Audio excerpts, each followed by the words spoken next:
A lot of questions, and I want to ask you about this because one question surfaced in the Austin Chronicle. And that question was in the form of an ad that is said to be from a Ron Paul supporter. And the question is, have you ever had sex with Governor Rick Perry? And it goes on to say, are you a stripper, an escort, or just a young hottie impressed by an arrogant, entitled governor of Texas? What's your response? What's your campaign's response to this coming from one of your supporters? Well, I don't know how something like that qualifies as a question on national TV as if it's something serious. So I would say that it speaks for itself. And for me to address, I don't know anything about it. This is news to me. For me to address that would give it too much credibility. And I think bringing it up gives it way much more credibility than it deserves. It's rather silly. How can this be a significant issue in a presidential race? So I don't place much stock in it. You didn't, this ad never came up in your discussions with your campaign. Did you ever ask anybody, well, who is this guy? And he's saying he's my supporter. It never has been discussed among your campaign. No, insignificant, silly things. We don't waste a whole lot of time on things like that. What do you make of the sort of back and forth between the Perry folks and the Bush folks in your home state of Texas? Well, I think that is interesting because their political views are pretty close.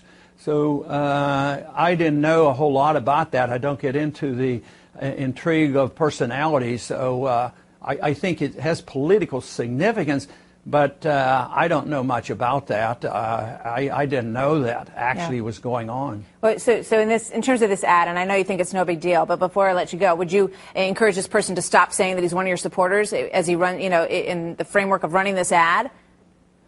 Well, that would invite me to look at hundreds of thousands of people who say and do things and express themselves, that I have to monitor them and check out everything that's on the internet and decide.